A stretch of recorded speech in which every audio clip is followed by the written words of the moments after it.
하나님 말씀 요한계시록 10장 4절로 10절까지 말씀입니다. 한 절씩 교독하겠습니다. 일곱 우레가 말을 할 때에 내가 기록하려고 하다가 곧 들으니 하늘에서 소리가 나서 말하기를 일곱 우레가 말한 것을 임봉하고 기록하지 말라 하더라.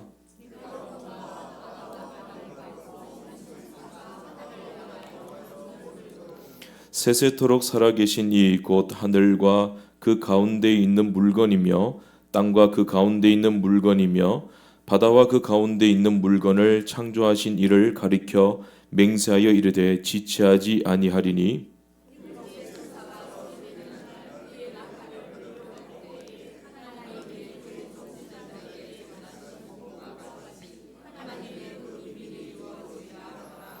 하늘에서 나서 내게 들리던 음성이 또 내게 말하여 이르되 내가 가서 바다와 땅을 밟고 서 있는 천사의 손에 펴 놓인 두루마리를 가지라 하기로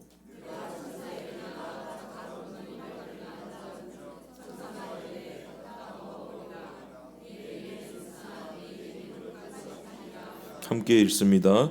내가 천사의 손에서 작은 두루마리를 갖다 먹어버리니 내 입에서는 꿀같이 다나 먹은 후에 내 배에서는 쓰게 되더라. 아멘.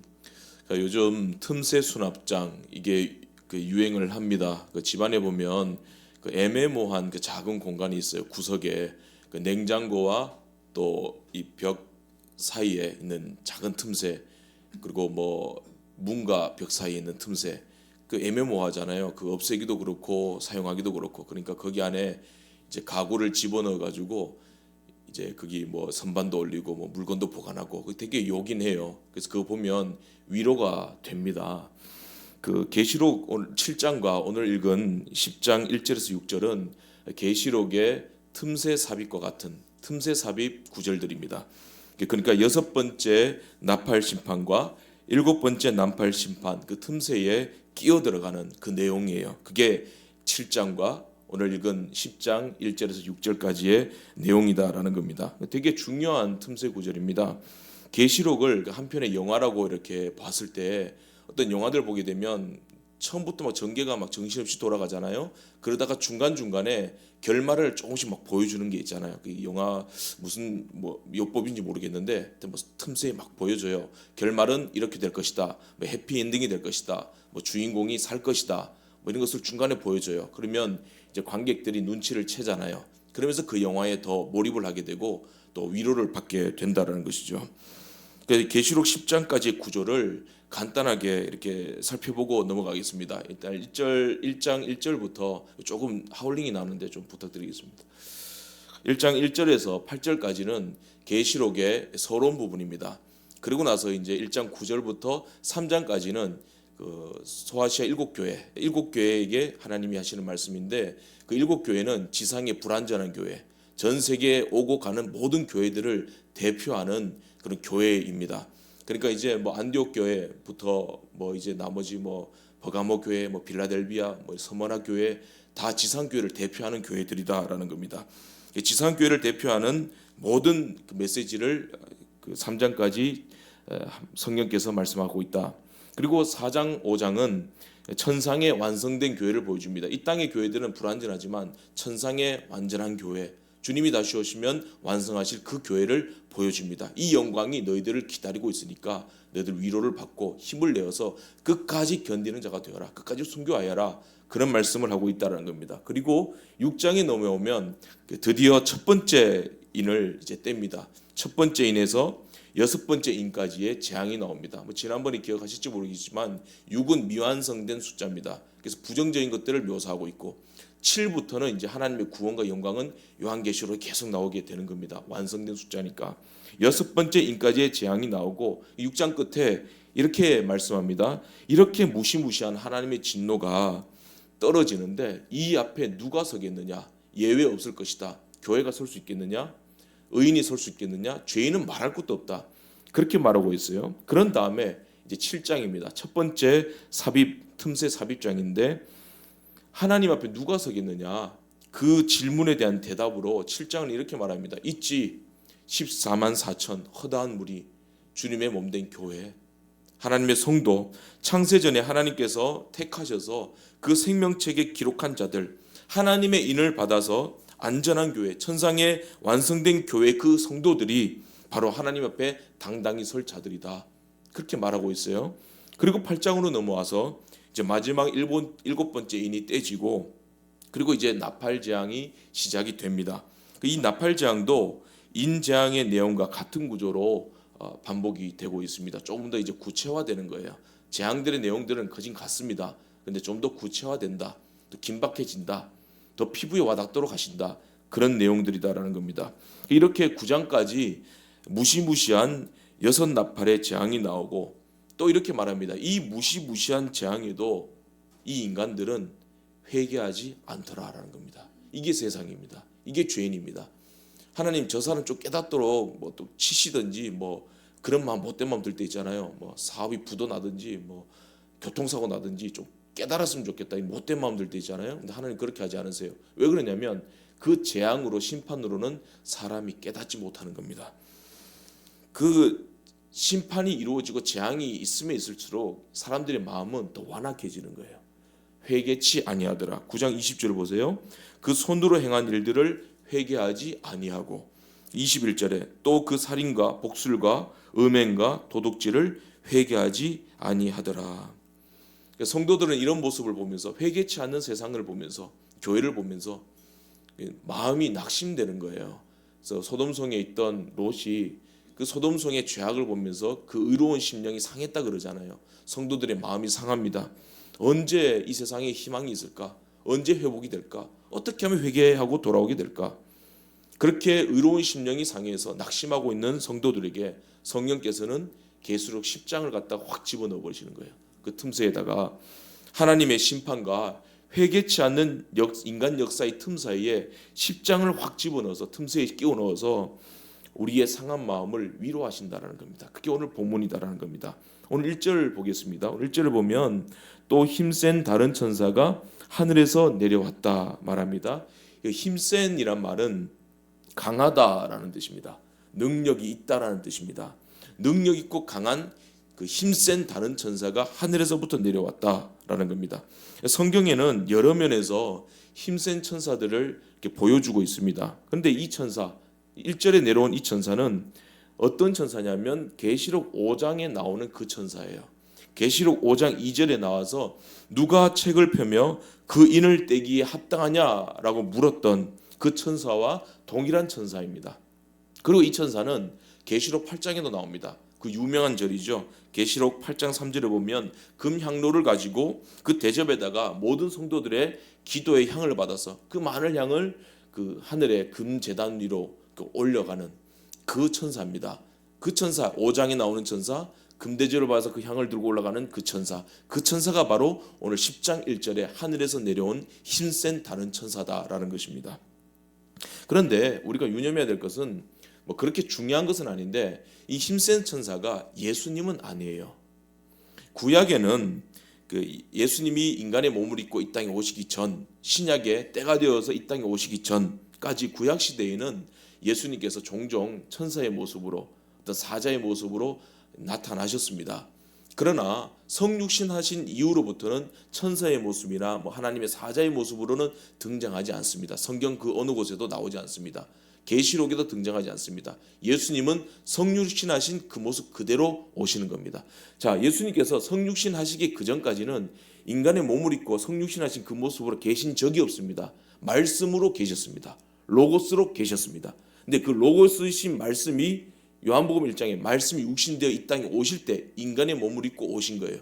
그 인간의 몸으로 입고 오셔서 십자가에 죽으시고 부활하신 다음 다른 모습으로 부활하신 것이 아니라 인간의 몸으로 입고 오신 그 성육신하신 모습 그대로 부활하신 거예요. 그 부활 승천도 그 모습 그대로 가고 계셨고, 지금도 하나님 우편에 앉아 계시는데 그 모습 그대로 계십니다. 말씀 로고스로 들어가시지 않아요.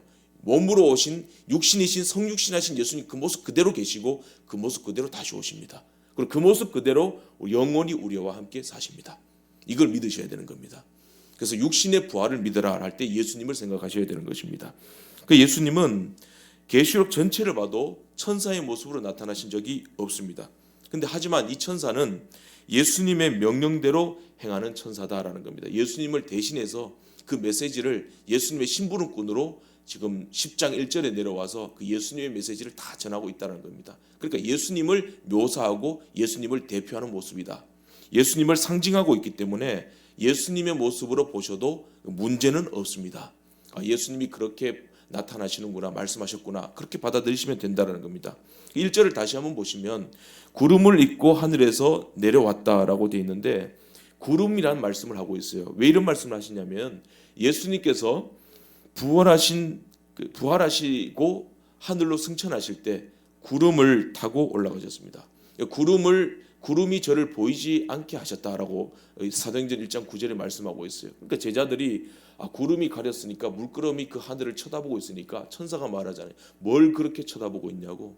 가신 모습 그대로 구름 타고 오실 거다. 그 구름이에요. 구름 타고 올라가신 모습 그대로 예수님 오실 것이다. 그래서 데살로니가전서 4장의 말씀 보면 천사장의 나팔 소리와 함께 구름 타고 오신다, 그렇게 되어 있습니다. 그 모습이에요. 반드시 예수님. 1절의 말씀 뭐예요? 그러니까 성도들에게 예수님 반드시 다시 오신다. 너희들을 구원하시고 교회를 온전히 이루시고 심판하시고 성도들의 눈물을 닦아두실 그 예수님은 반드시 다시 오신다. 그 말씀대로, 그 말씀입니다. 그 또 1절에 보면 머리 위에 무지개가 있고 얼굴은 해 같고 발은 불기둥 같다. 지금 9장까지 그러니까 6째 나팔 재앙에 대한 설명이 끝나고 왜 갑자기 하나님은 틈새로 10장을 확 집어넣어서 10장 서두에 예수님을 묘사하기를 구름, 불기둥, 무지개, 해같이 빛나는 얼굴로 묘사하고 있는가라는 겁니다.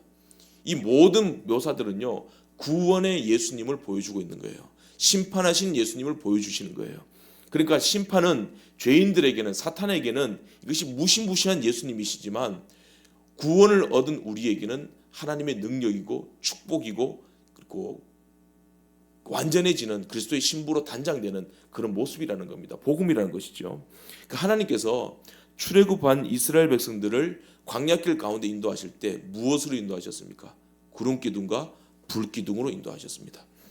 그리고 무지개가 나오잖아요. 1절에 무지개, 노아 홍수 이후에 하나님께서 인류 재창조 장면에서 보여주신 그 언약이 뭡니까? 무지개잖아요. 무지개 언약. 그리고 얼굴이 해처럼 빛났다. 마가복음 7장 2절에 보면 예수님께서 변화산에서 이제 변형되시잖아요. 그때 예수님의 얼굴이 해같이 빛났다, 그렇게 되어 있습니다. 그러므로 오늘 예수님께서 구름, 불기둥, 무지개, 해와 같이 빛나는 얼굴로 우리를 지키시고 그 모든 고난과 환난 속에서 우리를 건져내시고 그리고 그 모든 환난과 고난과 재앙 가운데 성도를 단련하시는 거예요.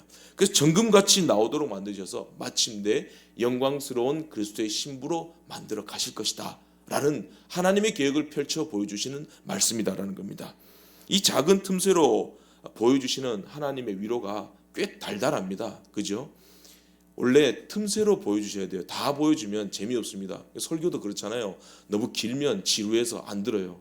조금씩 단타로 자꾸 날려야 그래야 재밌죠. 또 뭐죠? 오늘 안 길어지도록 하겠습니다만은 계속 홈런만 치면 안 되잖아요. 자꾸 이렇게 짜끝짜마 도루도 하고 그죠? 진루도 하고 뭐 안타도 치고 그렇게 해야 되는 거예요. 그 틈틈이 보여주시는 하나님의 위로가 참 달달합니다. 소망이 충만합니다. 그 짧은 틈새 말씀 위로를 우리가 먹고 평생을 살아가는 거예요. 그 성령께서 이런 틈새 위로를 보여주실 때 우리가 어떻게 반응해야 될 것인가? 어린 아이와 같은 초보의 마음으로 하나님의 위로의 말씀을 향하여 입을 열라라는 겁니다. 초보의 마음이 있어야 됩니다. 그리스도의 초보의 마음, 신령한 저지를 사모하는 마음, 어린 아이와 같은 심정. 저도 잘 몰랐는데요. 애를 저도 부끄럽지만 키워 보니까요. 그 애는요 무조건 엄마가 있어야 되더라고요. 아빠 소용없어요. 엄마만 있어야 돼. 엄마만 찾아요. 그 아빠 좀 서운하거든요. 보면 네 근본이 어디서부터 나왔냐고. 아빠인데. 근데 이제 아이는요 배가 고프면 엄마 젖을 먹잖아요. 그 젖된 아이 뭡니까? 충만히 젖을 먹으면 애 흔들어도 일어나지 않습니다. 안정을 찾으니까. 또 불안하고 놀라면 뭐 줍니까? 된장 바릅니까 애한테? 아니잖아요. 엄마 젖을 먹이잖아요. 엄마 젖을 먹으면 애가 안정을 찾더라고요. 잠이 들고. 엄마 젖 먹으면 배도 부르고 안정을 찾듯이 순간순간 성도는 어린아이 심령으로 하나님이 주시는 위로의 말씀을 사모해야 된다는 겁니다. 놀랐을 때, 힘이 들 때 주님 말씀 좀 주세요. 은혜 좀 주세요. 설교자도 마찬가지입니다. 설교자 버튼 누르면 설교 나오는 거 아니거든요. 저도 입에, 물론 제가 빌라델비아 교회의 은사를 받아가지고 입을 열면 닫을 자가 없어요. 그러니까 계속해서 말이 나오는데 그게 그냥 나오는 게 아니라 준비하지 않으면 나올 수가 없거든요. 그러니까 설교자도 말씀의 기갈 때문에 하나님께 부르짖을 때가 많아요. 한 말씀만 주십시오. 이번에 어떤 말씀을 전할까요? 어린아이처럼 자꾸 사모하는 마음이 있어야 하나님이 은혜를 주시고 말씀을 주시는 거거든요. 3절 4절을 보게 되면 힘센 다른 천사가 큰 소리로 외칩니다. 근데 그 소리가 7 울의 소리로 들립니다. 하나님의 음성으로 들립니다. 근데 이 요한이요, 그 울의 소리를 알아듣습니다. 대단한 거죠. 하나님의 은혜로 알아듣고 그것을 빨리 받아 적으려고 그래요. 기록하려고 합니다. 근데 하나님이 뭐라고 말씀하시냐면 그 비밀로 임봉해라, 적지 말아라, 임봉하고 기록하지 말아라 명령하십니다. 그러니까 펜을 뜯었다가 펜을 놔버리는 거예요. 그리고 이렇게 이어서 말씀하십니다. 5절, 6절, 7절인데 5절에 그 천사가 오른손을 하늘로 쳐들고, 그 6절 보세요. 창조주 하나님을 가리켜서 맹세를 합니다. 지체하지 아니하시리라. 그 7절에 일곱째 천사가 소리내는 날 그의 나팔을 불려고 할 때에 하나님이 그의 종 선지자들에게 전하신 복음과 같이 하나님의 그 비밀이 이루어지리이다. 이루어진다 이 말은 완성되리라, 끝마치리라, 끝입니다. 완벽하게 하나님의 비밀이, 하나님의 뜻이, 하나님의 구원이, 또 하나님의 심판이 이루어지리라 이 말씀입니다. 고대 사회에서는 맹세를 할 때 오른손을 하늘 높이 들었다고 합니다. 그러면서 내가 하늘을 향하여 맹세한다. 하나님의 이름을 걸고 맹세하면 안 되지만 맹세한다. 힘센 다른 천사가 오른손을 하늘로 쳐들고, 예수님을 상징하는 천사라 그랬잖아요. 그러니까 하나님이, 예수님이 하나님의 이름으로, 하나님이 자기 이름으로, 왜? 하나님 자기보다 더 높은 자가 없으니까 자기 이름으로 맹세를 하신 겁니다. 이제 얼마 남지 않았다. 지체되지 않고 응하리라. 언제? 7째 나팔이 울리면 모든 것이 끝난다. 하나님의 그 비밀이 반드시 이루어진다. 그것을 누구에게 알려주신 거예요? 요한에게 알려주신 거예요. 요한에게. 다 알려주지 않아요. 그러니까 세상은 재앙이 일어나고 전쟁이 일어나니까 이게 무슨 영문인지 모르는 거예요. 그러니까 회개치 않는 거예요. 그러니까 요한은 아는 거예요. 그리고 주의 몸된 교회 성도들은 아는 거예요. 이 요한은 주님의 모든 교회, 지상의 모든 교회와 그 성도들을 대표하는 자입니다. 요한에게 주셨다는 말씀은 하나님께서 7 교회에게, 지상의 모든 교회들에게, 성도들에게, 오늘 저와 여러분들에게 그 하나님의 비밀을 주셨다라는 겁니다. 심판의 긴박성을 알리는 말씀이다라는 겁니다. 그리고 8절과 9절에 이 하나님의 비밀이 기록된 두루마리인데 그것이 작은 책이랍니다. 작은 두루마리를 요한에게 건너주면서 너 이거 갖다 먹어버리라 그럽니다. 이 작은 책은 어떤 책이냐면 요한계시록 5장에 7 인으로 봉한 그 책입니다. 이 책은 뭐 5장의 책과 오늘 본장 10장의 책이 다른 책이다 그렇게 말하는데 편의상 좀 더 구체적으로 표현하고 또 그냥 간단하게 표현한 거 그 차이일 뿐이지 같은 책이에요. 제 말이 맞아요. 그런 해석들이 많아도 맞아요. 그 5장의 책과 10장의 그 책은 같은 책입니다. 그런데 단지 다른 점이 뭐냐면 5장에는 이 책이 봉인되어 있었습니다. 근데 이 10장에는 이 봉인 해제되는 거예요. 열려있는 책이 되었다라는 겁니다. 그러니까 하나님의 비밀이 요한 앞에서, 주의 성도 앞에서, 그의 교회 앞에서 펼쳐지게 된 거예요. 이방 사람들은, 세상은 모릅니다. 사탄도 모릅니다. 요한이 이 작은 책에 펼쳐진 하나님의 비밀을 보니까 어디선가 많이 읽어본 말씀들이에요. 매우 익숙한 말씀들입니다. 구약에 나오더라 이 말씀이에요. 이 말씀이 요한계시록 5장 1절에 그 두루마리라고 했잖아요. 요한계시록 5장 1절에는 이 작은 책이 안과 밖에 그 하나님의 말씀, 하나님의 비밀이 기록되어 있다 그렇게 말하고 있어요. 안팎으로 썼고 7 인으로 봉하였더라 했는데 이 말씀이 구약 에스겔서에 나와요. 에스겔서 2장 9절에서 10절의 말씀을 인용한 말씀이 계시록 5장의 말씀입니다. 계시록 5장도 에스겔서 2장에도 책의 안과 밖에 글이 써 있었다 이렇게 되어 있습니다. 에스겔의 책이 계시록의 그 책, 그 작은 책이다 이 말입니다. 그리고 또 에스겔 3장에도 그 말씀이 나옵니다. 3장 1절에서 3절까지의 내용을 보게 되면 계시록 10장 오늘 본문에다가 에스겔 3장 1절에서 3절에 나오는 그 말씀을 나누어서 다 기록을 하고 있어요. 계시록 10장에다가 에스겔 3장 1절에서 3절까지 말씀 보면 요약하면 이런 말씀이 나옵니다. 너는 받아 먹으라. 무엇을? 두루마리를. 그 책을 그가 그 두루마리를 내게 어떻게 하셨어요? 먹이시며 이 두루마리로 내 배에 넣으며 내 창자에 채우라 하시기에 내가 먹으니 그것이 내 입에서 달기가 꿀 같더라 이렇게 되어 있습니다. 그 말씀이 본문 계시록 10장 9절에 이렇게 나와 있습니다. 갖다 먹어버리라. 네 배에서는 쓰지만 내 입에서는 꿀과 같이 달리라. 그러니까 5장부터 연결해서 보게 되면 이런 말씀이에요. 보좌에 앉으신 하나님입니다. 하나님의 손에서 어린 양 예수께서 그 책을 취하십니다. 근데 이 책이 새 책을 사게 되면 그 비닐로 덮어놓고 이렇게 뭐 뜯지 않은 책 있잖아요. 봉인돼 있잖아요. 인봉돼 있잖아요. 그것을 예수님이 뜯습니다. 봉인을 뜯으시고 그 책을 펼치십니다. 펼친 다음에 이게 하나님의 비밀이야. 그 책을 힘센 다른 천사에게 주셔가지고 너 이거 지상에 가지고 내려가라. 지상의 교회들에게 말해라. 그 대표로 요한에게 먼저 주어라. 그 책을 이 힘센 다른 천사가 가지고 와서 이게 하나님의 비밀이야. 예수님이 주셨어. 그러면서 요한에게 줍니다. 요한 보고 갖다 먹어버리라. 교회 보고 오늘 저와 여러분들 보고 갖다 먹어버리라. 그렇게 말씀하셨다는 것입니다. 그러니까 예수님께서 우리에게 직접 우리에게 그 하나님의 비밀을 주신 것입니다. 오늘 지금 말씀이 선포되고 있잖아요. 성경 말씀이 있잖아요. 하나님의 비밀이에요. 우리는 그 비밀을 지금 필사할 게 아니라 갖다 먹어버려야 됩니다. 그죠? 갖다 씹어 먹어버려야 됩니다. 왜? 때가 악하니까. 속히 주님이 오실 것이니까. 이건 하나님의 비밀이야. 너희들만 알아야 된다. 받아 적을 것 없어. 그럴 시간 없어. 세상이 컨닝한다. 사탄이 씨 뿌린 자의 비유처럼 길가에 떨어졌을 때 사탄이 가서 그 하나님 말씀을 가져가 버리듯이 사탄이 낚아챌지도 모른다. 그러니까 사탄이 눈치 못 채게 세상이 컨닝하지 못하도록 네가 다 먹어버려라. 한 입에 삼켜버려라. 원샷 해버려라. 그 말이에요. 그게 오늘 말씀입니다. 그러면 이 하나님의 비밀이 무엇인가? 우리 대략 그 내용들을 압니다. 왜냐하면 우리 성경이 있으니까. 하나님 말씀을 들었으니까.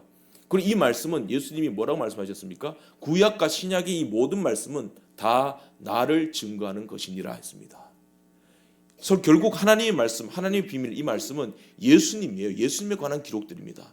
예수님의 구속에 관한 기록들이고 예수님이 심판하러 오신다는 말씀이다라는 겁니다.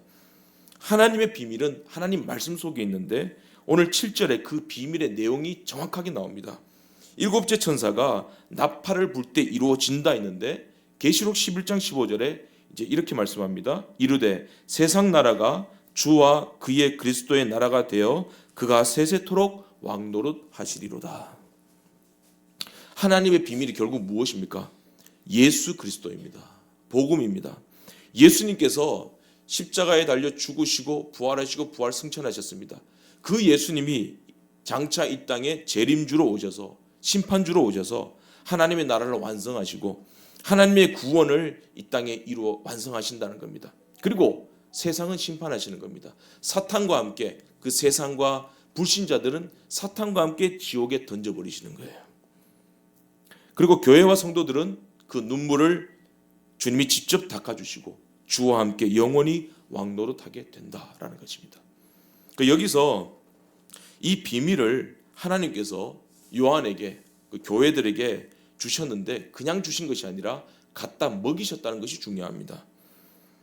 왜 회개를 촉구하는 심판의 나팔 중간에 하나님의 비밀이 적힌 이 작은 책을 하나님이 먹여버리시는가 우리에게.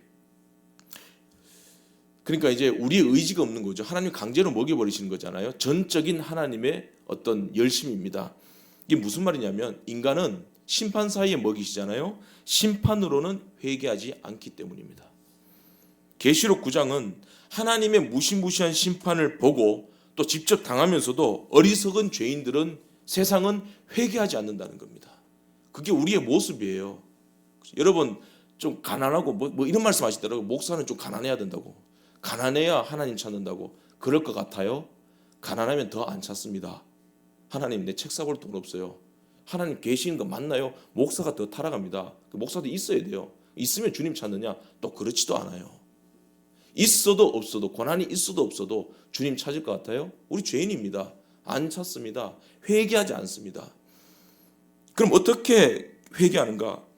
계시록 9장은요 세상 보고 회개치 않는다 이 말씀, 회개하라 이 말씀이잖아요. 이 회개하라 이 말씀, 이 범위 안에는 교회도 포함되는 거예요. 7 교회들에게 주님 뭐라 말씀하셨습니까?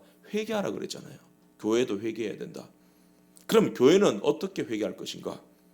심판의 재앙이 아니라 하나님의 전적인 은혜로만 회개할 수 있다는 겁니다. 왜 지금 말씀을 주시는지 아세요? 말씀은 우리가 앉아있는 동안 그냥 들어야 되는 거예요. 전적인 하나님의 은혜, 공급되는 말씀으로 말미암아 우리가 위로를 받고 회개하게 되는 겁니다. 베드로가 어떻게 회개했습니까? 주님이 말씀하시고 물고기 잡아주시니까 주여 나를 떠나소서 내가 죄인입니다.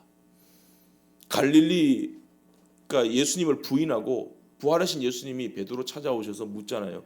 요한의 아들 시몬아 네가 나를 사랑하느냐? 네 혀가 문제더라. 네 혀 뽑아주고 내가 너에게 고문을 좀 해버리겠다. 그런다고 베드로가 회개합니까? 아니잖아요.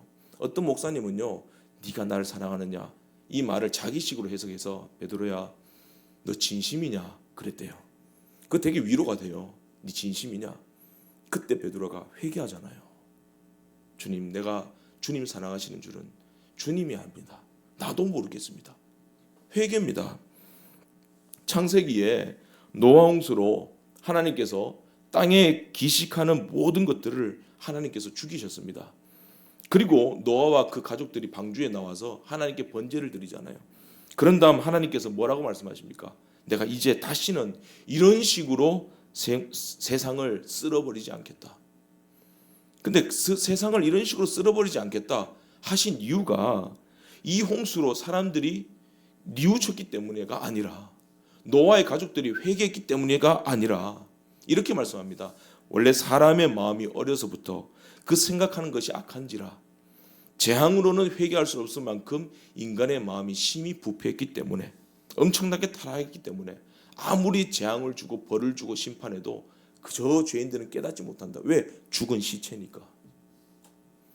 그러므로 하나님은 우리가 죄인임을 알고 우리의 연약함을 알고 우리가 무지하고 연약한 어린아이임을 너무나도 잘 알고 계시는 겁니다. 찬송 중에 그러잖아요. 때리시고 어루만져 위로해 주시는. 진짜입니다. 하나님 우리 정신없이 때리십니다. 회초리 드십니다. 그러면서 어떻게 하신지 아세요? 그걸 안 하시는 거예요. 때리시고 어루만져 위로해 주시는. 거기서 회개하는 겁니다. 맞는 동안에는요. 아 잘못했어요. 한 번만 봐주세요. 내 얘기 좀 들어주세요. 이런다고 그 진짜 회개 아니잖아요. 또 그럽니다. 그런 다음 뭐가 있습니까? 그걸 안에서 회개하잖아요. 내가 네 미워서 때린 거 아니다. 내가 너 사랑하니까 그런 거다. 지금 하나님께서 그런 위로의 말씀을 우리에게 먹여버리시는 거예요. 옛날 어머니들이 그 잔치집 같은 데 가면 그 맛있는 거 나오잖아요. 그러면 호주머니에 그 수건 같은 거, 그 고기 같은 것들, 뭐 산적 같은 것들을 막 싸가지고 호주머니에 넣잖아요. 뭐 하려고? 내 집에 있는 새끼 주려고. 그죠? 그리고는 이제 사람들이 이렇게 두리번 하다가 자기 자식 옆에 있으면 손잡고 막 어디론가 끌고 갑니다. 왜 그러면 말도 안 해요. 저 구석에 데리고 가서는 호주머니에 그 고기 꺼내가지고 입에다 아 해라 그러고 막 쑤셔 넣어버립니다. 먹어 그럽니다. 내 새끼 먹여야 된다고. 지금 하나님께서 쑤셔 먹이시는 거예요. 사람들 보면 안 된다 지금. 세상 보면 안 너만 먹으라고. 하나님의 비밀이 기록된 책을 쑤셔 넣고 계시는 거예요. 엄마 이거 고기잖아. 시끄러워. 입 다물고 입에 쳐넣기나 해. 막 그런 거예요. 빨리 먹어 그러잖아요. 지금 하나님이 자기 비밀이 기록된 말씀을 교회에게 먹여서 어떻게 하시는 거예요? 회개에 합당한 열매를 맺고 처음 사랑을 회복하고 그 생명의 말씀으로 우리를 건지시고 또 우리를 지켜내신다는 것입니다. 세상은 이 비밀을 몰라요. 이 어미의 마음, 하나님 아버지의 마음을 모른다 이 말입니다. 근데 우리는 이미 그 아버지의 마음을 알고 듣고 보고 지금 누리고 있습니다. 알고 있습니다. 그러나 우리가 그 마음을 다 헤아리지는 못해요. 뭐 이런 시가 있더라고요. 뭐 내가 엄마가 되기 전까지는 이런 말이에요. 내가 엄마가 되기 전까지는 엄마의 그 마음을 몰랐다는 거예요. 자식이 울고 이럴 때 가슴이 찢어지는 마음 몰랐다는 거예요. 그 왜 그러는지 몰랐다는 거예요. 그러니까 우리가 부모의 마음을 다 몰라요. 하나님 아버지의 마음을 다 몰라요. 그 비밀 평생 다 모릅니다. 그래서 그 박희천 교수님도 그런 말이에요. 성경 그만큼 읽고 줄줄줄 성경이 나오시면서도 하나님께서 이 땅을 사는 동안에는 하나님 말씀을 다 모르도록 하신 것 같아요. 그런 말씀하셨어요. 내가 성경을 100번을 읽어보니까 알 것 같기도 하고 모를 것 같기도 했어요. 옆에서 김덕신 목사님이 뭐 라틴어도 그렇고 뭐 한글 성경으로 뭐 100번 이상 읽었답니다. 그런데 그 말씀 읽으니까 100번 읽으니까 알 것 같기도 하고 모를 것 같기도 하고 그렇더랍니다. 그랬더니 박희천 교수님이 그래요. 차 안에서 그런 말씀하셔서 직접 들었어요. 하다 그 양반 진짜 성경 배톡하신 양반 맞구먼 그래요. 우리가 이 땅을 살아가는 동안 하나님의 말씀을 그 비밀을 다 깨닫지 못합니다. 그러므로 어떻게 해야 되느냐? 베드로전서 1장 10절에 이런 말씀합니다. 이 구원에 대하여는 너희에게 임할 은혜를 예언하던 선지자들이 연구하고 부지런히 살펴서 부지런히 그 비밀의 말씀을 살펴야 되는 겁니다. 연구해야 됩니다. 단 말씀 울타리 밖으로 넘어가면 안 되는 거예요. 그 말씀 안에서 성령의 음성을 알려주옵소서. 예수도 알기를 원하고 하나님을 더욱더 열심히 알기를 원합니다. 하늘이 무너져도 애한테는 엄마만 있으면 되는 겁니다. 내게는 하나님만 있으면 되는 거예요. 주의 말씀만 있으면 됩니다. 세상 땅이 흔들려도 나는 주의 신령한 전만 있으면 됩니다. 이 초보의 마음이 우리에게 있어야 됩니다. 그러므로 예배의 자리, 말씀 붙들고 부르짖는 그 시간들을 내십시오. 할애하셔야 됩니다. 조금만 마음 상해도 교회 나와서 기도하고 집에서 말씀 붙들고 기도하고 예배 자리 나오고 기회와 틈을 타서 은혜를 받으셔야 된다 이 말씀입니다. 하나님의 은혜 아니면 내가 설 수가 없습니다. 이 초보의 마음으로 신령한 저들을 사모하는 그런 저와 여러분들 되시기를 바랍니다. 이 초보의 마음만 있으면 되느냐? 그렇지 않습니다. 이것과 함께 어린아이의 마음과 함께 고수의 시선이 있어야 되는 겁니다. 바라보는 것이 있어야 됩니다. 장성한 분량이 있어야 된다. 고난의 십자가를 바라보는 것, 예수님의 고난을 계산에 집어넣는 시선이 있어야 된다라는 겁니다. 이것은 뜻을 정하는 것입니다. 십자가를 각오하는 것입니다. 고난을 각오하는 것입니다. 9절 말씀에 갖다 먹어버리라. 그 다음 말씀입니다. 내 배에 쓰나 내 입에는 꿀같이 달리라. 초보의 마음만 있어서는 안 되는 거예요. 신령한 점만 사모하는 그 마음만 있어서는 안 된다는 겁니다. 그 말씀의 은혜가 입에서는 꿀같이 달지만 배에서는 쓰다. 고난이 있다. 인내를 각오해야 된다. 이것을 아셔야 된다는 것입니다. 시편 119편 103절에서 105절 말씀에 이런 말씀이 나옵니다. 주의 말씀의 맛이 꿀보다 더 달다. 그렇게 하고는 바로 이어지는 구절이 이렇게 되어 있습니다. 주의 법도로 인하여 쭉 나오면서 내가 모든 거짓 행위를 미워합니다. 무엇으로 인해서? 주의 법도. 그 달고 단 주의 말씀 때문에 내가 거짓 행위들, 악한 것들을 다 미워합니다. 내가 정결해져야 됩니다. 복음은 단맛만 내는 것이 아닙니다. 말씀이 달콤하지만 않아요. 죄악과 거짓을 미워하게 만드는 그런 쓴맛도 있다는 것입니다. 회개하라는 말씀도 있다는 것입니다. 그러니까 달고 오묘한 그 말씀, 생명의 말씀 그러잖아요. 달기만 한 게 아니라 오묘하다 그랬습니다. 단데 써요. 달고 오묘한 그 말씀, 그게 생명의 말씀입니다. 시편 19편 7절에서 10절 말씀에 쭉 이런 말씀 나와요. 우리가 잘 아는 구절입니다. 여호와의 율법은 완전하여 우리 영혼을 소성케 하고 여호와의 증거는 확실하여 우둔한 자로 지혜롭게 하시느니라. 쭉 나오잖아요. 여호와의 규례가 나오고 법도가 나오고. 그러니까 말씀은 우리를 가르치고 고치기 때문에 좌우의 날선 검으로 찔러 쪼개기까지 하기 때문에 쓴맛이 있다는 것입니다. 하나님의 비밀은 달고 은혜는 꿀맛이지만 그 뒷맛은 씁니다. 쓰고 힘들고 고통스러울 만큼 오묘합니다. 여러분, 서로에게 비밀을 말하면서 네 좋아한다 막 이러잖아요. 네 좋아한다 그러면서. 물론 저는 먼저 고백하지 않았던 제 기억은 그래요. 어쨌든 간에 뭐 좋아한다 막 그러고 무슨 일이 있었는지 모르지만 서로의 비밀을 말해요. 그러면서 사랑이 시작되잖아요. 그러면 그 사랑의 시작은 굉장히 달콤합니다. 근데 그 사랑을 끝까지 지켜내고 완성하기 위해서는 그 비밀을 지켜내야 줘야 됩니다. 그 비밀을 목에 칼이 들어오는 한이 있어도 지켜내고 인내하고 참아주는 그런 쓴맛을 알아야 된다라는 것입니다. 책임이 있어야 된다는 것이죠. 헌신이 있어야 되는 겁니다. 동양 사상에 그 상생상극이라는 말이 있어요. 뭐 이걸 가지고 좀 이상하게 미신적으로 해석하던데, 상생이 있고 상극이 있습니다. 이게 단맛과 쓴맛은 상극이잖아요. 섞일 수 없습니다. 그런데 상극에 머무르면 그 소인이랍니다. 그런데 이 상극을 상생으로 할 수 있으면 이제 대인이 된다는 겁니다. 큰 사람은 상생, 상극이 된다라는 것입니다. 단맛과 쓴맛은 서로 다르지만 그게 하나가 될 때 서로를 존재케 한다는 겁니다. 진짜 맛을 내는 겁니다.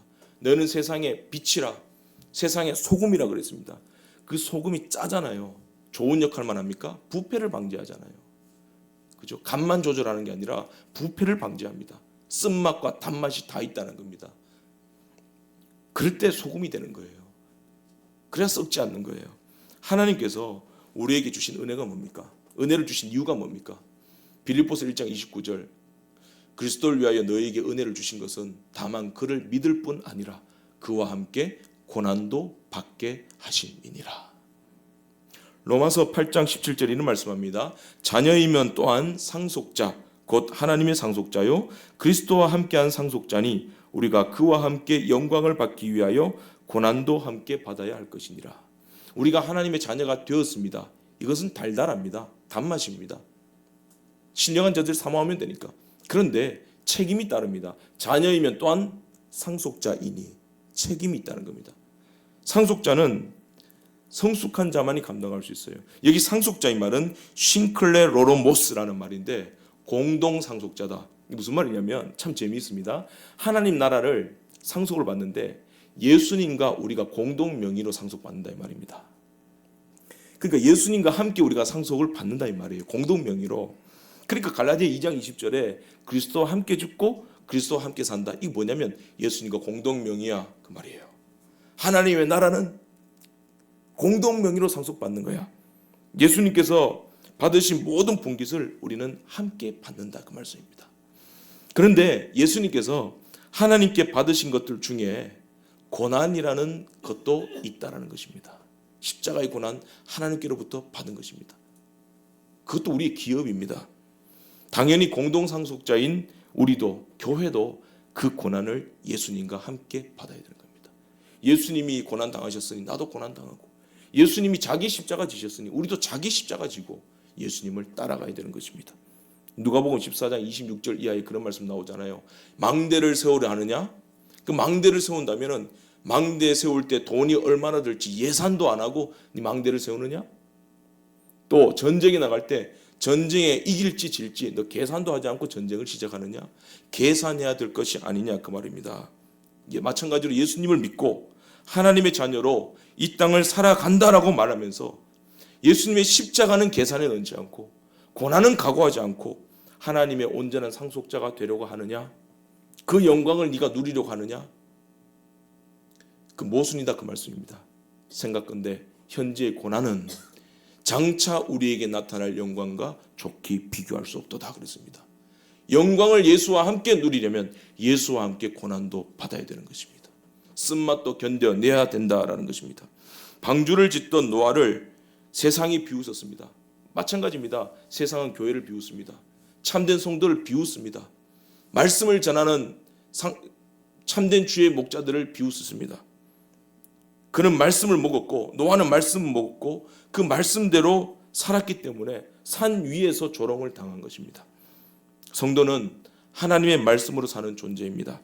삶의 모든 현장에서 하나님의 달고 또 쓴 그 말씀을 붙들면서 울기도 하고 웃기도 하고 하면서 최후에는 하나님의 비밀이 이루어지고 약속대로 교회는 승리한다는 것을 믿고 피 흘리기까지 싸우는 겁니다. 그렇게 직장에서도 싸우는 겁니다. 말씀으로. 누구와 싸웁니까? 악한 영과 세대와 싸우는 겁니다. 법정에서도 말씀 가지고 싸우는 거예요. 선택도 말씀으로 선택하는 겁니다. 교회 사역도 마찬가지입니다. 하나님 말씀대로 가는 거예요. 사회의 복음주의로 가지 말고 오직 복음으로만 가야 되는 것입니다. 11절에 말씀합니다. 그가 내게 말하기를 내가 많은 백성과 나라와 방언과 임금에게 다시 예언하여야 하리라 하더라. 여기 다시라는 말은 헬라어의 팔린이라는 단어입니다. 이 말은 더 깊이, 더 강화하여 이 말씀입니다. 그러므로 11절을 더욱 정확하게 번역을 하면 네가 많은 백성과 나라와 방언과 임금에게 네가 하나님의 말씀이 무엇인지 복음이 무엇인지 지금까지 전하던 것을 더욱 강화하여서 전해야 된다. 시대가 어렵고 암울할수록 너희들은 때를 얻든지 못 얻든지 더 강화하여서 주의 복음을 전파해야 된다. 그것이 교회의 사명이고 그것이 성도가 살 길이다 이 말씀입니다. 승리의 길이다 이 말씀입니다. 계시록 22장 12절에 주님 말씀합니다. 보라 내가 속히 오리라. 여러분 주님 반드시 오십니다. 속히 온다 이 말씀은 도둑같이 오신다 이 말씀입니다. 예고 없이 오신다 그 말씀입니다.